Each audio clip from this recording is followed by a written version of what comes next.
hecho, me hace creer que puede llegar a ocupar algún cargo importante dentro de la seguridad del país. Yo me voy a limitar únicamente, tal vez, a lo que es únicamente General Alvarado. Y que tiene el mismo problema de 140 distritos, creo que 130 tienen el mismo problema. Y que muchas veces cuando se habla de seguridad, se hacen proyectos y planes de seguridad teniendo en cuenta únicamente el conurbano. Entonces, hoy para nosotros en General Alvarado es más grave el robo de una garrafa que de una joyería en Puerto Madero. Porque el que tenga la joyería, al día siguiente la abre de vuelta y no va a tener ningún problema. Y hoy tenemos familias en General Alvarado que le han robado las garrafas y no tienen para cocinar. Los planes muchas veces a nivel nacional, hoy tenemos una guardia pretoriana en Puente 12, en Ruta 4, que es únicamente para cumplir los deseos de un actor frustrado de Hollywood, donde tiene cientos de efectivos en muy malas condiciones, Si hoy esa organización corrupta, y no por sus efectivos, no existiera, hoy Miramar tendría 6 patrulleros más en la calle durante 24 horas. Porque de Miramar se han recibido aproximadamente en el último tiempo más de 30 efectivos, fueron todos al Utoy de Puente 12, y esos hoy hacen falta para cubrir los patrulleros que nos faltan en la calle. Ese es un gran problema que tenemos. Aparte sabemos que es una dependencia corrupta porque no tiene una utilidad práctica, donde no se respetan las jerarquías, donde únicamente la función que tienen es sacarse la foto con un ministro. Pertenezco a una policía, a pesar de que estoy retirado hace varios años, donde el señor sabrá que tenemos aproximadamente hoy 100.000 efectivos. Tenemos más efectivos que una guarnición de ejército y tenemos que pedir colaboración a la gendarmería. Eso me da vergüenza, es una vergüenza. Y eso pasa porque tenemos una policía que no está preparada, no se la ha capacitado. Como le he dicho al doctor Honorio muchas veces, le falta mucha instrucción. Hoy, si hoy paramos un efectivo en la calle y le preguntamos la diferencia del habeas corpus con el Corpus Christi, no sabe cuál es la diferencia.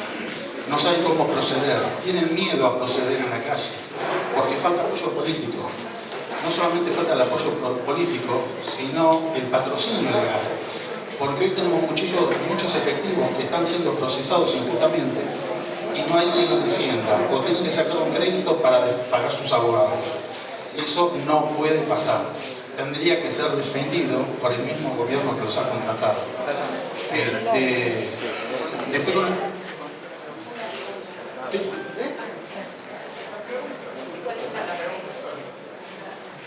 Bueno, le hago una pregunta más en el tema del narcotráfico. Porque muchas veces escuchamos hablar de las vías en que entran las drogas a la Argentina, como son la Triple Frontera y el río Paraná. Y en realidad, por ejemplo, tanto al Miramar como al resto de los pequeños distritos, son 230 distritos, en realidad nos afectan otras cosas. Porque la droga que llega a esta zona no es la que llega del norte, sino muchas veces marihuana que se produce acá mismo en macetas, o drogas de elaboración que se están haciendo dentro de la provincia de Buenos Aires, no vienen de afuera.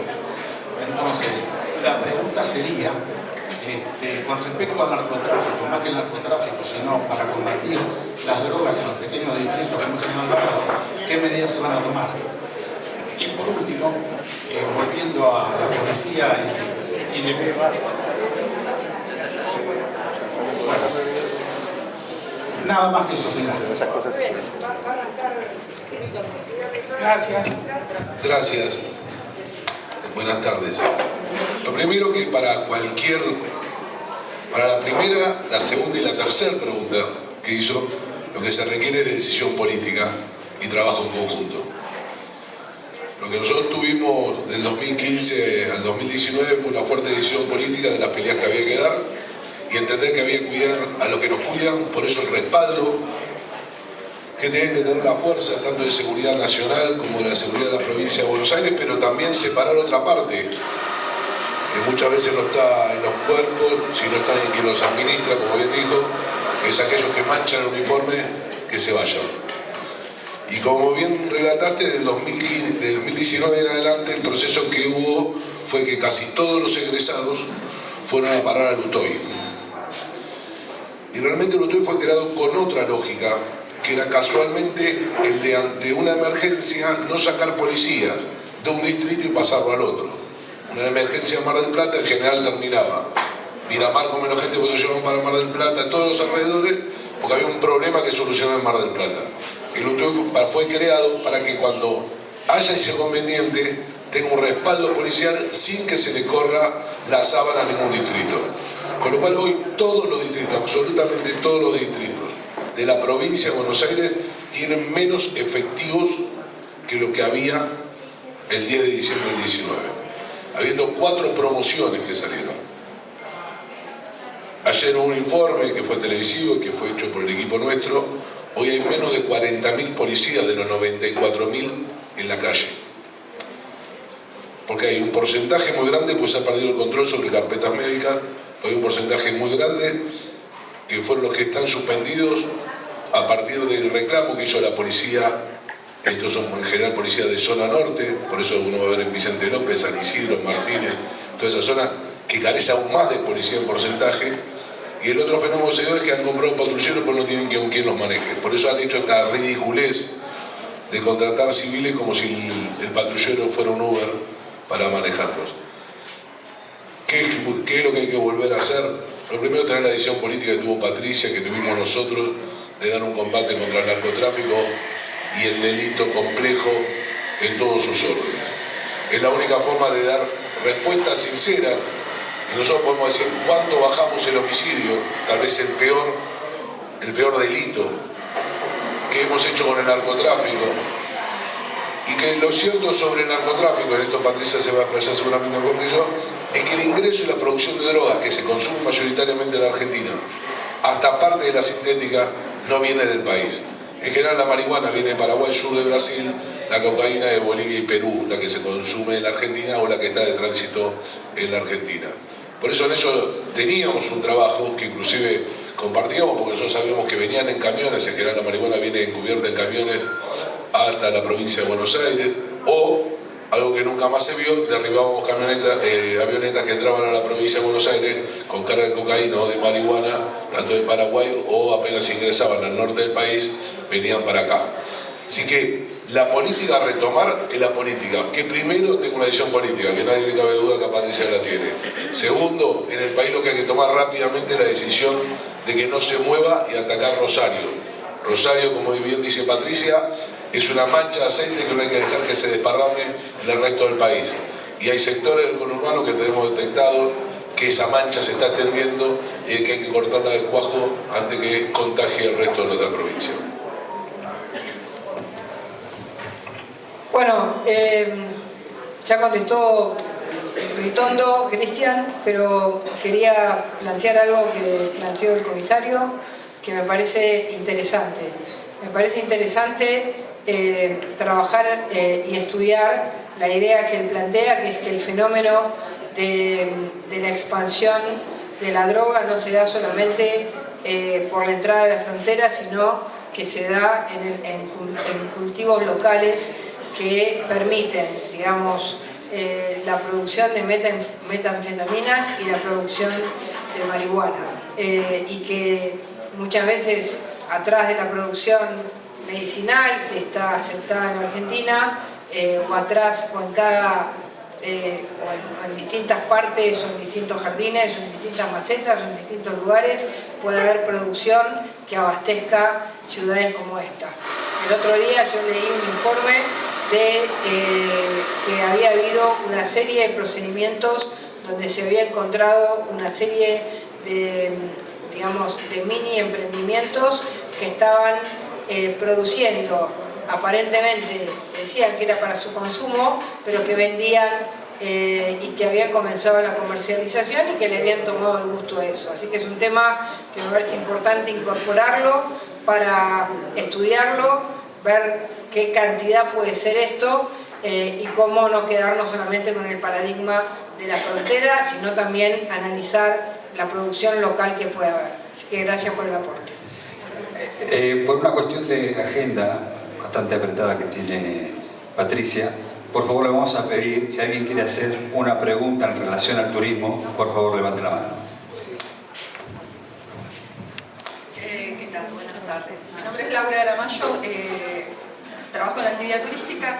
Básicamente quería saber cuáles eran los ejes estratégicos, digamos, para el país y por ahí para la región costera, o cómo lo tienen pensado llevar adelante. Bueno, a ver,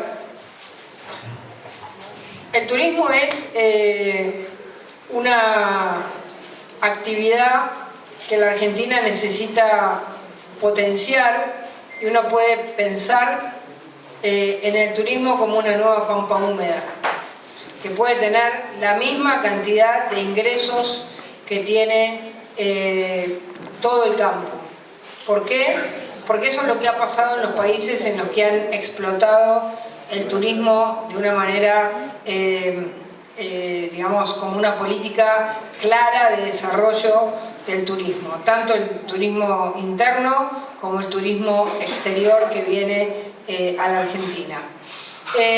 Para esto nosotros pensamos primero trabajar y ponernos un objetivo, que es que en el turismo receptivo internacional tenemos que llegar a 10 millones de visitas por año. Y en esas visitas por año tenemos que hacer distintos corredores turísticos, porque si no, los corredores turísticos son siempre los mismos. Un sector de la Patagonia, un sector del norte, algunos que vienen a hacer un turismo de estancias, y el turismo internacional se queda en eso, y la Ciudad de Buenos Aires como un punto importante. Cada uno de las municipalidades, y yo diría que más que una municipalidad, sino también una región, tiene que pensar cuáles son las actividades turísticas que puede desarrollar en su zona. Y es muy importante entender que hay actividades turísticas que tienen un alto rinde internacional. Alguna gente les puede gustar, otras no les puede gustar, pero hay turismo de pesca, hay turismo de caza, hay turismo de trekking, hay turismo de caminatas, hay turismo de todo tipo. Entonces uno tiene que ir buscando el perfil que le quiere dar para recibir una parte de esos millones de turistas que vienen de afuera del país. Que esos millones de turistas no solamente vayan a Bariloche o al Calafate o a Ushuaia o a Salta o a Jujuy, o a las Cataratas, que es también un lugar importantísimo de turismo, o ahora Mendoza, que está recibiendo una gran parte del turismo internacional, sobre todo brasilero, sino que puedan tener un turismo que les ofrezca otras opciones. Eso es muy importante, trabajar opciones concretas que puedan tener públicos concretos, ¿no? Ir a ese target de públicos. El segundo tema fundamental es construir modelos de transporte multimodal. Nosotros creemos que el transporte multimodal es uno de los temas fundamentales para el turismo. Voy a dar un ejemplo. Si uno llega al aeropuerto de Mar del Plata, y del aeropuerto de Mar del Plata tiene que haber un micro que sea, digamos, con una tarifa que esté unificada, es el avión hasta Mar del Plata y el micro hasta Miramar.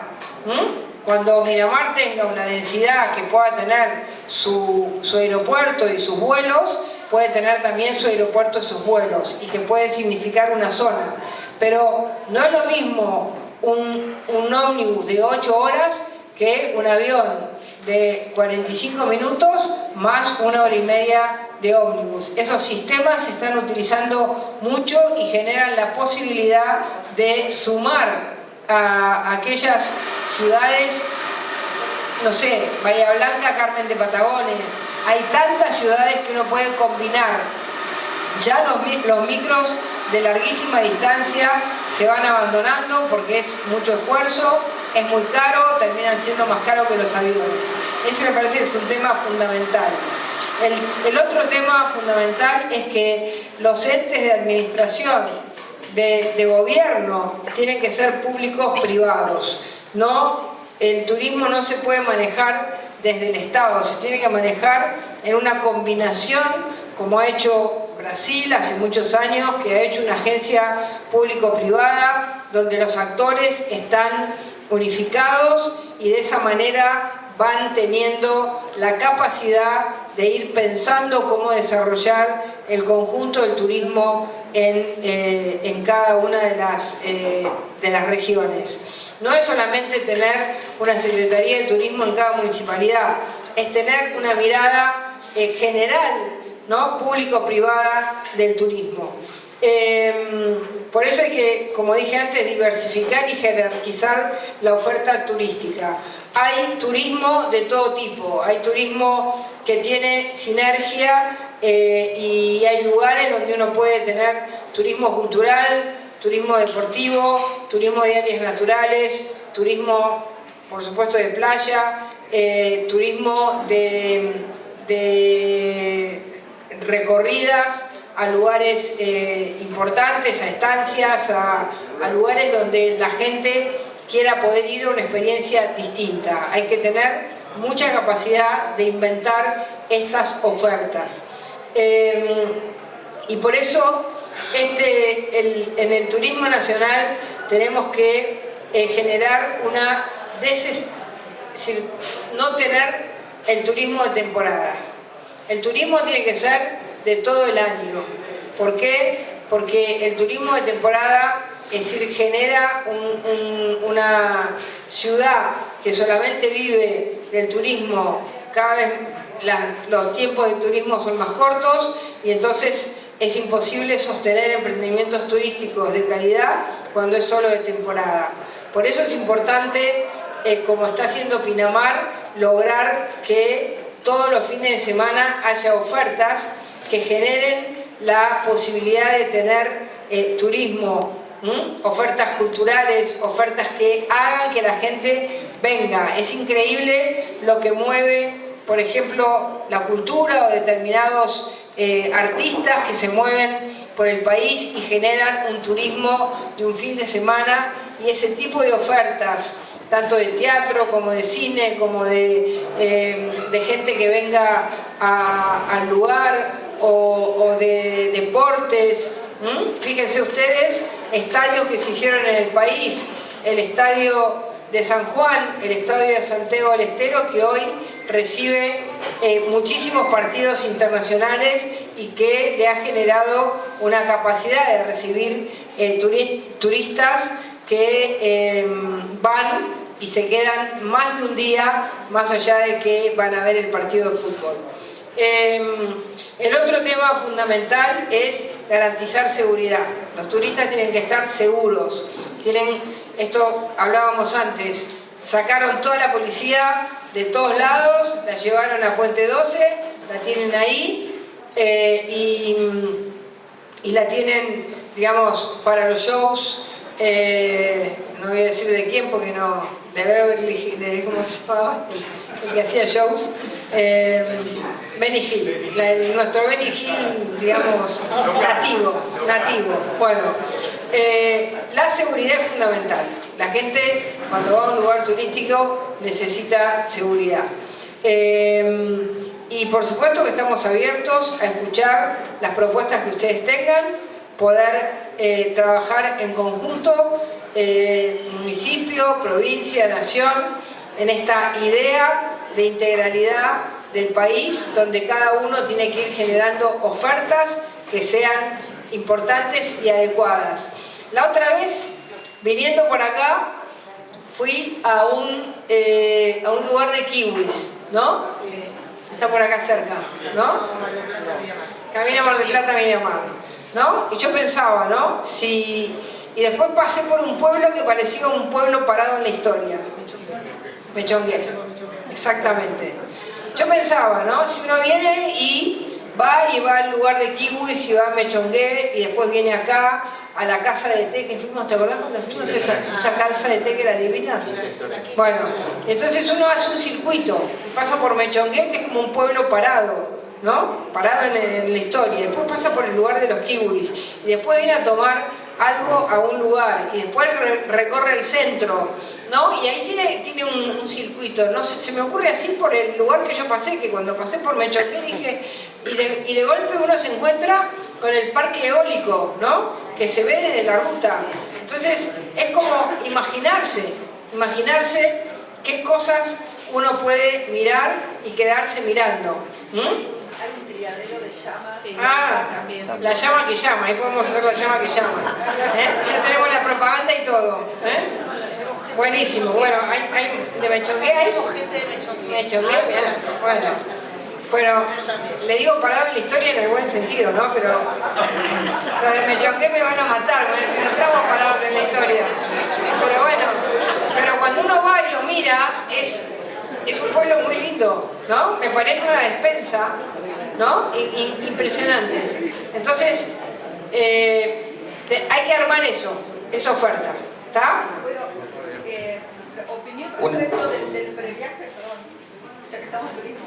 Bueno, a ver, el problema... Quería hacer, perdón. Tengo una pregunta del sector agropecuario, ya con esto finalizaríamos, porque nos están apurando, tenemos una ronda de prensa. Por favor, ¿sí? Una pregunta acá, por favor, del sector de la agricultura. Buenas tardes, Patricia. ¿Cómo estás? Nos conocemos de muchas luchas juntos. Así es. Estuve leyendo las propuestas que salieron esta semana y bueno, veo que el tema de retenciones no está definido en cuánto tiempo. Yo me acuerdo que en junio del 2009 firmamos una propuesta de eliminación de retenciones en forma gradual en 5 años en Capilla del Señor. Quería saber si es factible sacarlas. Me llamó la atención de que no esté el tema del INTA, que el INTA también es una cueva de kirchneristas, que se toca el SENASA, y que no esté el tema del diferencial de IVA con que los productores compran sus cosas y cómo le pagan, que hay un diferencial de casi del 11%. Bueno, porque hay una plataforma específica, mucho más larga, más detallada, que es la plataforma general del tema campo, pero nosotros lo que estamos haciendo en una plataforma para lectura de todos, se hace una plataforma un poco más simplificada, porque si no, digamos, si nos llegó 180 hojas en la plataforma, si vamos a cada detalle de cada lugar, de cada tema, tendríamos 1500 hojas y el objetivo es plantear las grandes líneas y que luego los equipos que están trabajando vayan y trabajen documentos que son específicos, más, digamos, con características que lleguen más a fondo. En el caso de, digamos, a ver, todos los organismos del Estado tienen el mismo problema. Todos tienen el mismo problema. En todos hay patrimonialismo, en todos hay empleados que no tienen la capacitación, en todos hay apropiación del instituto, en todos hay trámites que no tienen ningún sentido. Eso es una política general. Es una política general que nosotros presentamos de simplificación y de desregulación, que estuve el miércoles viendo el trabajo y es impresionante. Es una pila así de leyes que hay que derogar y otra pila así de leyes que hay que transformar. Y ahí van todos los temas de una cantidad de trabas que impiden, pero lo que quisimos plantear en el programa son las más importantes de todas. Prohibido prohibir, que nunca más un funcionario te pueda sacar una resolución y con esa resolución cambiarte tu negocio, que nunca más se puedan cerrar las exportaciones, porque además lo dice la Constitución, que nunca más te puedan cambiar los términos de intercambio y en el medio de tu negocio te cambien la estabilidad que tenés que tener en los impuestos. Por supuesto que tenemos que bajar los impuestos. Nuestro programa, el último que hemos elaborado, dice 4+1. en el tema de retenciones. Nuestro objetivo es 4 años más 1. ¿Por qué decimos más 1? Porque el objetivo es sacarlo en 4 años. Estamos trabajando para saber cuál va a ser el déficit exacto que vamos a tener, como para poder dejar exactamente, y por eso nos dejamos un más 1, porque el déficit, que una parte importante es nacional, pero una parte más importante es un pacto fiscal con las provincias. Las provincias tienen estados enormes, digamos, todas las provincias, las más productivas menos y las menos productivas más, es al revés. Todo es empleo público. Entonces, nosotros tenemos un horizonte claro para sacar las retenciones lo antes posible. Lo dijimos de manera general porque no queremos quedarnos pegados al primer semestre, al segundo semestre, a los brotes verdes. Queremos tratar de plantear las cosas de tal manera que tengamos, que sean realistas. A ver, los únicos que perdemos no sacando las retenciones somos todos los argentinos, y el gobierno es el que más pierde. ¿Por qué? Porque, digamos, el único problema que vos tenés ahí es tu tasa de sustitución. Si vos sacás las retenciones el primer día, vos vas a crecer en pocos años entre un 30 y un 40% de lo que tenés ahora. Vas a crecer en área sembrada y vas a crecer en productividad. Ahora, hay un problema, que es la tasa de sustitución. ¿Cómo sustituís? ¿Cuánto podés bajar de déficit? Porque tenés una parte de déficit que es gasto político, todo eso lo podés bajar rápido. Ahora tenés otra parte que no es déficit, que es todos los meses la jubilación que tenés que pagar, los sueldos del Estado, de las Fuerzas Armadas, de las Fuerzas de Seguridad, los subsidios, que son, digamos, hoy la parte más importante del déficit. Los subsidios a la electricidad, los subsidios al gas, que tenemos que revertirlo lo antes posible en vaca muerta. Ahora, cuanto antes saquemos las retenciones, más va a ser el crecimiento del sector. Más va a producir y más va a generar nuevos emprendimientos con más valor agregado, porque ya tenemos la agroindustria, los biocombustibles, un montón de cosas que son importantes. Así que nosotros somos pro campo, estamos totalmente comprometidos con el campo, así que lo más rápido que podamos vamos a sacar las retenciones. Un aplauso, ahora sí nos vamos más tiempo, así que vamos a pedir de manera ordenada a los periodistas salir por el parque para